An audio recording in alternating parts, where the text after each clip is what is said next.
Bonjour à tous, merci de votre fidélité à l'émission. On a pour invité aujourd'hui quelqu'un d'authentique et de populaire. On va retracer ensemble son parcours. Bonjour Pascal Olmeta. Bonjour tout le monde. Alors dans votre enfance, vous avez beaucoup pratiqué l'athlétisme. Comment vous allez basculer vers le foot et le poste de gardien de but? Alors oui, j'ai pratiqué beaucoup d'athlétisme. J'ai fait même les championnats de France à Colombes, au lancer du poids. Et ensuite, mon père était gardien de but. J'ai j'ai commencé dans le champ, mais bon, ça ne m'a pas beaucoup plu. Je me suis mis dans les buts pour ne plus les quitter. Et là, après 21 ans en première division, aujourd'hui, j'ai la chance de pouvoir dans 2 jours accompagner mon fils qui rentre au centre de formation de Monaco Ah, génial. et en tant que gardien de but. Alors, je crois que Ah, vous devez être la fier lignée là. Oui. continue. Ouais. Ouais, ouais, Donc voilà. au début des années 80, donc vous avez joué à Bastia et à Toulon. Et donc en 86, vous signez au Matra Racing. Là, vous retrouvez des grands joueurs, dont David Ginola. Quel souvenir vous gardez de cette période? Pour moi, un des plus beaux souvenirs, je pense que pour moi, ça a été Monsieur Lagardère, Jean-Luc Hmm. Lagardère, qui a été un président extraordinaire, un homme extraordinaire, et la chance d'être capitaine pendant ces années au Matra Racing et de pouvoir côtoyer ce grand monde de footballeurs et un rêve d'enfant, ça a été des moments fantastiques. Bien sûr. Donc naturellement, il y a l'OM de 90 à 93. C'est vos plus belles années footballistiquement parlant? Ah oui, Oui. oui, oui, oui, oui. Oui, ça je peux, si je peux le souhaiter Hmm.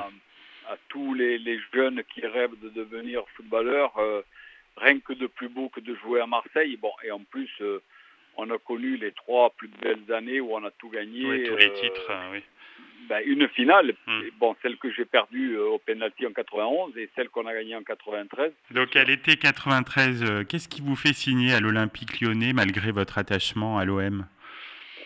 Ce qui me fait signer, c'est que j'avais un président, le contraire de Lagardère, qui était Bernard Tapie, où on s'entendait pas du tout. Hmm. Voilà, mon contrat n'a pas été renouvelé. Jeannot Tigana est parti sur Lyon et a voulu mettre dans ses bagages 5 sudistes, pas des moindres, puisqu'il y avait Abidi Pelé, Manu Amoros. Bon, moi j'étais dans le colis. Et là, je suis arrivé sur Lyon, où très peu de public, où en venant de Marseille, on n'était pas les bienvenus. Et j'ai su retourner la tendance et au fil des matchs et des victoires, d'avoir un public extraordinaire et puis surtout, bon, aussi un président, de voir un peu ce qu'il a réalisé. Et ça, j'en tire mon chapeau parce que si tous les présidents français, je dis bien français, pouvaient faire ce que Jean-Michel Aulas fait et a fait, eh ben, je pourrais les aider avec les connaissances du football, oui. Hmm. Donc malheureusement, vous êtes licencié du club, donc après avoir frappé votre coéquipier Jean-Luc Sassus, on vous en a beaucoup parlé. C'est une rivalité qui a mis à mal votre amitié? Non, non, non, non, non. Ça, c'est les conneries Ah, de ce qu'on a pu dire, etc. Jean-Luc Sassus, avec qui je m'entendais super bien, mais bah qui oui, était c'était un ami. caractère. Mais quand le coup de poing est parti, on était en vacances, c'était plus dans la loi du club, Ah oui. Hmm.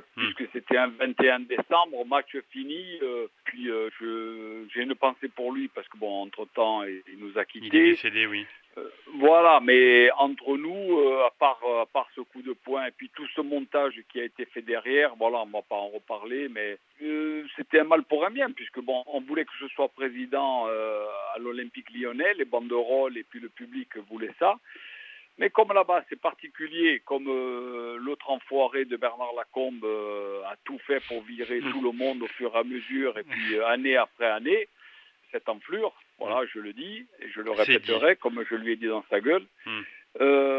Voilà, c'était écrit et je n'ai aucun regret puisque je pars pour l'Espagnol de Barcelone. Oui. Et là, avec bonheur, je me suis régalé. Je voulais rester dans le club, mais l'entraîneur avait changé entre-temps et lui était anti-français parce qu'il avait enlevé José Cobos au Wedek, qui voulait plus qu'il joue aussi. Et on m'avait fait une proposition pour jouer avec le club du football américain pour l'adresse des gardiens de but pour botter les pénalités, etc. Et entre-temps, j'ai eu la proposition alléchante du Gazélec d'Ajaccio et un président qui nous a quittés aussi. Donc là, vous revenez, oui, sur vos terres. Ouais, sur mes terres et avec honneur, parce que bon, je voulais toujours commencer ma carrière comme je l'ai fait à Bastia et la finir à Ajaccio.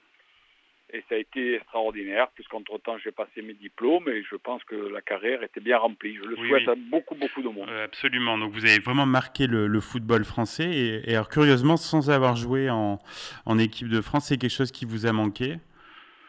Manqué, non. Le fait d'être corse, grande gueule, tout ce qu'on a pu dire ou écrire. Mais bon, Michel Platini m'a fait confiance et je lui en remercie, puisqu'en 92, il m'emmène à l'Euro en Suède. Oui. Lui, il avait pris les devants de tout le monde et il n'y avait eu aucun problème. J'étais sur le banc avec les autres et voilà, on s'est aperçu que vous intégriez un groupe. Je pouvais intégrer un groupe et puis continuer comme ça. Donc l'après-retraite, vous rejoignez Éric Cantona en équipe de France de football de plage. Là, vous faites des très belles performances. Ouais. Là, je rejoins mon ami qui, lui, veut donner une nouvelle image à ce beach soccer. Et puis, c'est ce qu'il a réussi, puisqu'on a été champion d'Europe à Monaco, champion du monde au Brésil. Donc en 2004, il y a la Ferme Célébrité, dont vous sortez vainqueur. Cette émission vous a prouvé votre grosse popularité, non, auprès du public? Ouais, auprès des femmes, ouais. Pas mal. Il n'y a que la mienne qui en devenait folle.